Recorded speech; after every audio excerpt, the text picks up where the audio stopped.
Hi,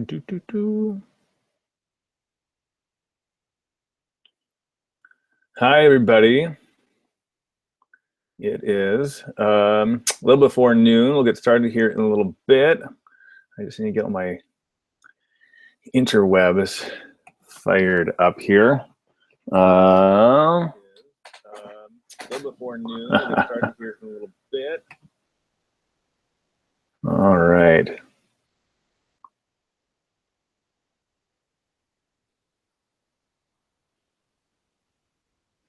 Excellent.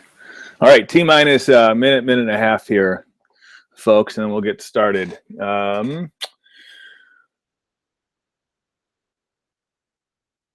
think I've got my chat window up. This is a bit of an experiment. First time trying this, so we'll see how things go here.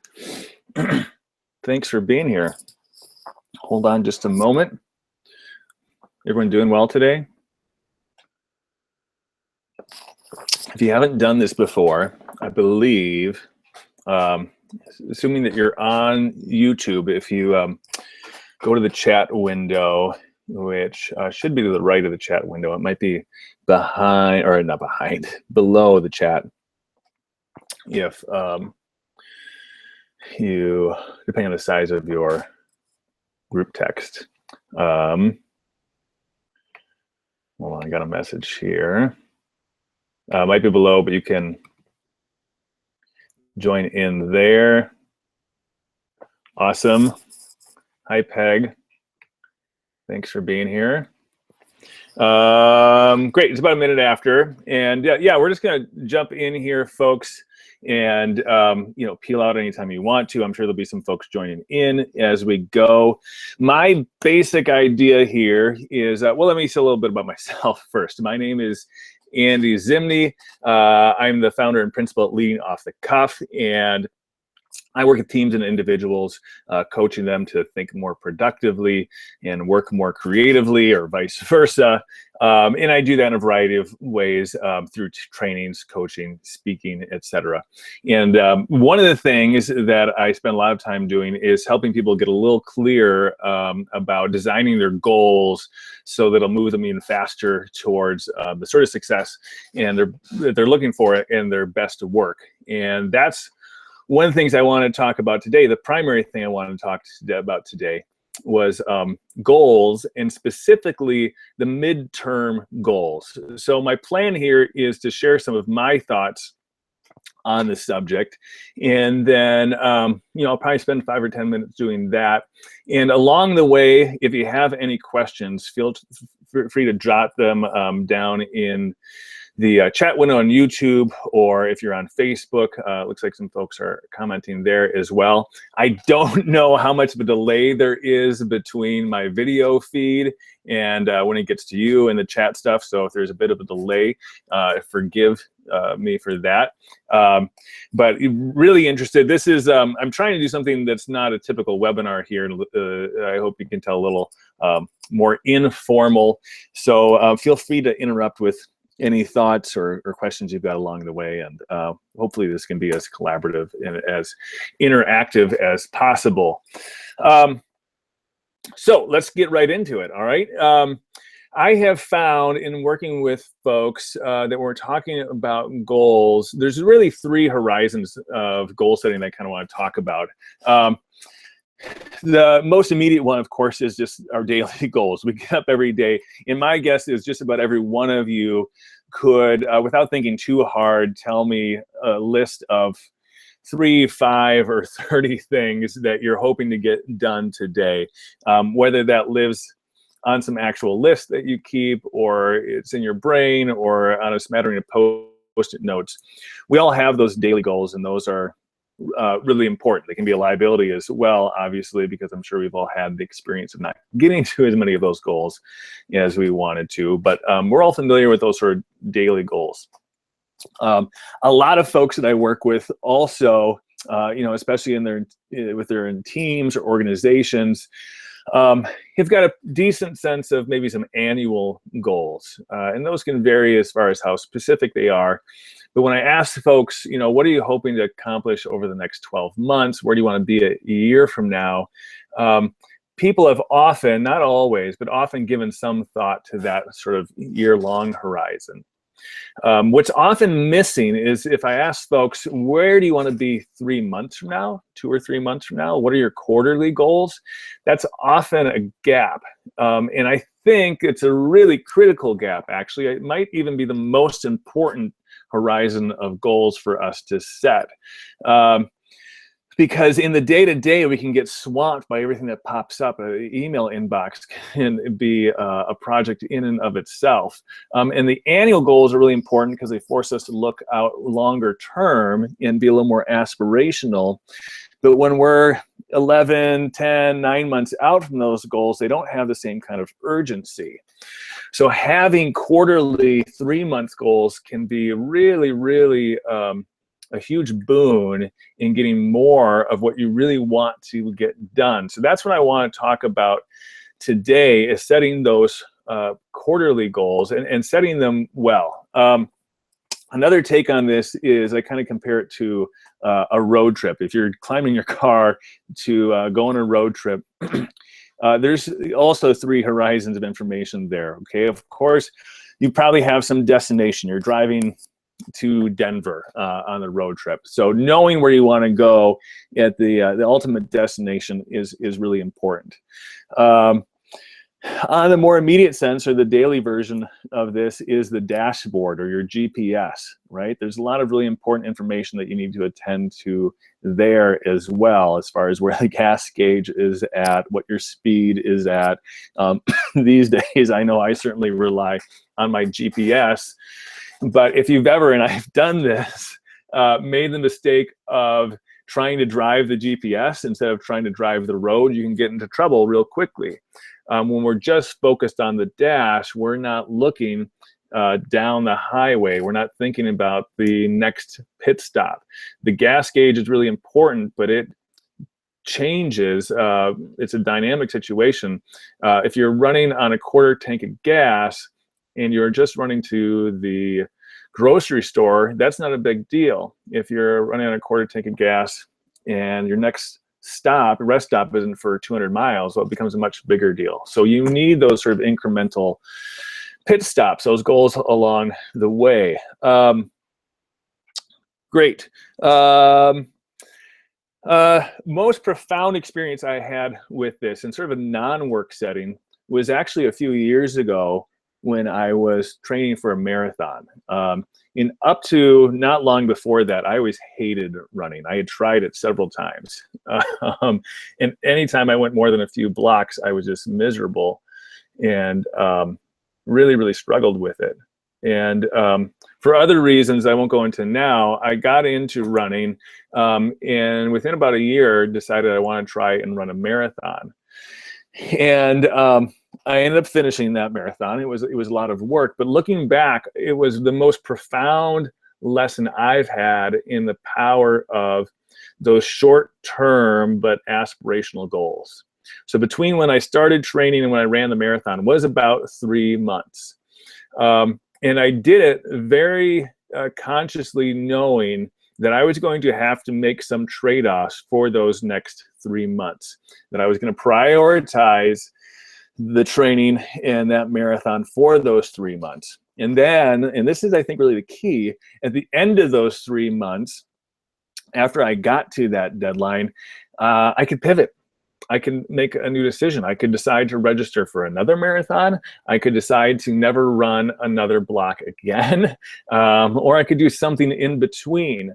But having some decision with myself that had some level of permanence, but a relative short level of permanence. It wasn't like I was committing to running for my whole life or some New Year's Eve plan for the whole year. It was this 3-month plan that compartmentalized enough to keep me engaged with it. And then the other piece of that was, once I knew that I was running a marathon October 13th, whatever it was, it let me know every day what I was supposed to do to get to that goal in a way that a year-long plan might not have the same sort of clarity to it.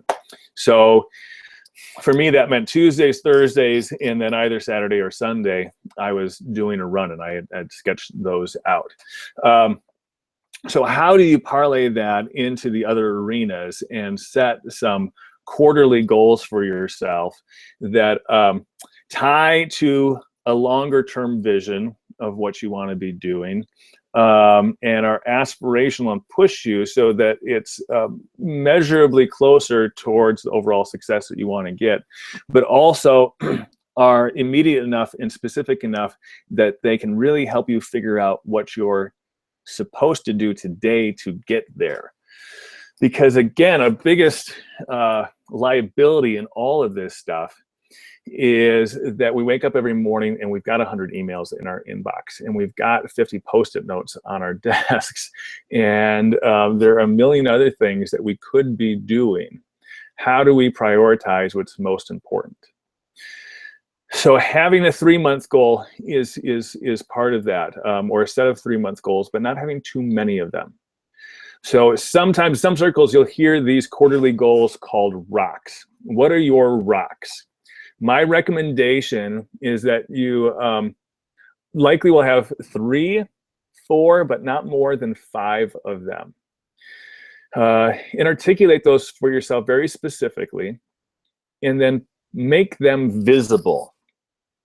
If they go on a sheet of paper or in some Excel file that you never see, you're not going to keep those rocks on your mind. When they're visible, that will help you prioritize them, because really priority is the key here. Some of you might have read a book by a guy named Greg McKeown called Essentialism. And Greg talks about in his book how the word priority up until the 1400s was just that. It was just the word priority. There was no plural of that word. It wasn't until the turn of the century, in the heat of the Industrial Revolution, where we pluralize priorities. Priority literally translates to the very first thing. But then in the last 100 years, suddenly we can walk into a team or our own lives and find that we've got 30, 40, 50 priorities, 50 very first things. We're not going to get things down to 1, but if you can get your priorities, your rocks, down to 3 to 5 things that you feel certain with yourself or with your team really are the most important things over the next few months, that's really, really powerful. So figure out what those are, make them visible, and then build into a daily practice looking at those rocks and deciding what can I be doing today to get a little closer to those 3 to 5 rocks and priorities.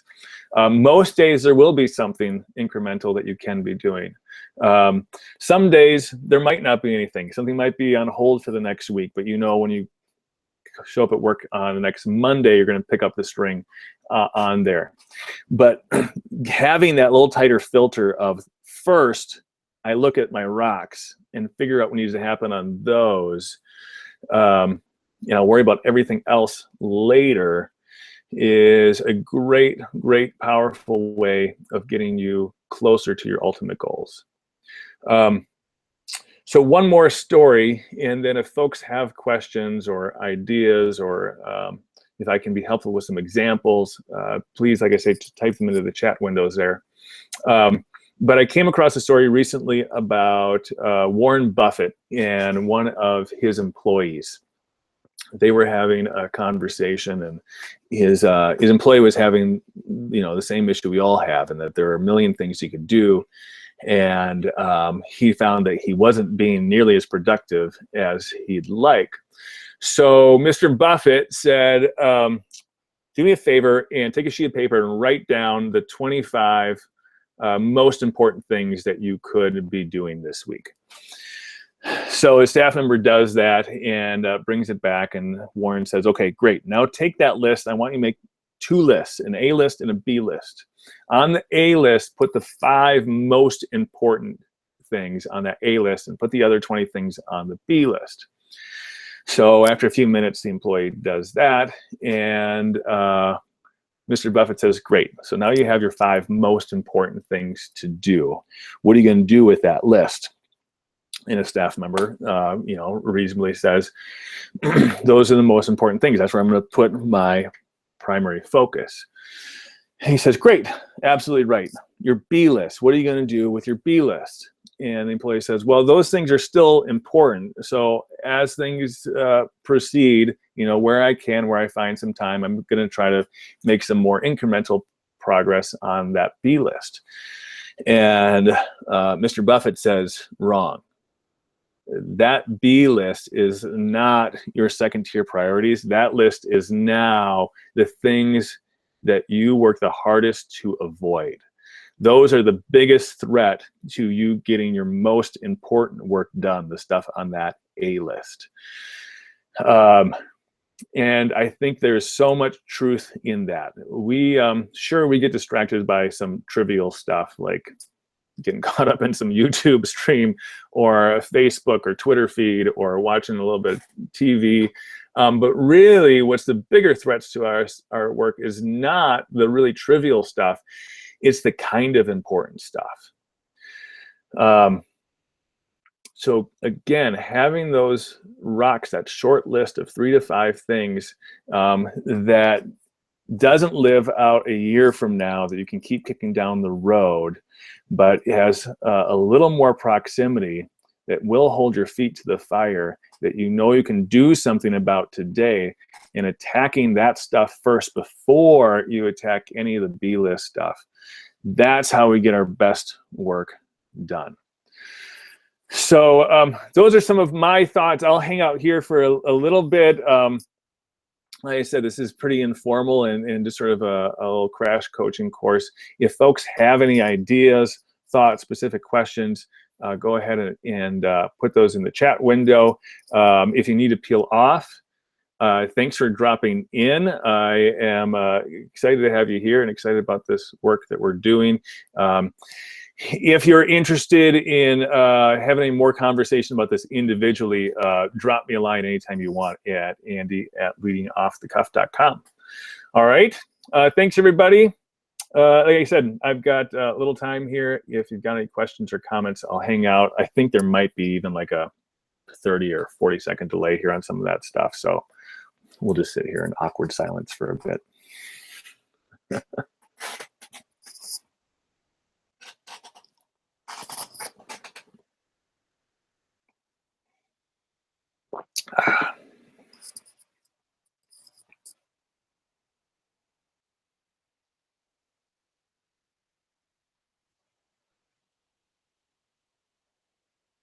Awesome. All right. I don't see any questions out there. I appreciate you all dropping in, like I said, and let's stay in touch. All right. Take care, everybody. Thanks for joining me on the little experiment. We'll see you all down the pike. Cheers.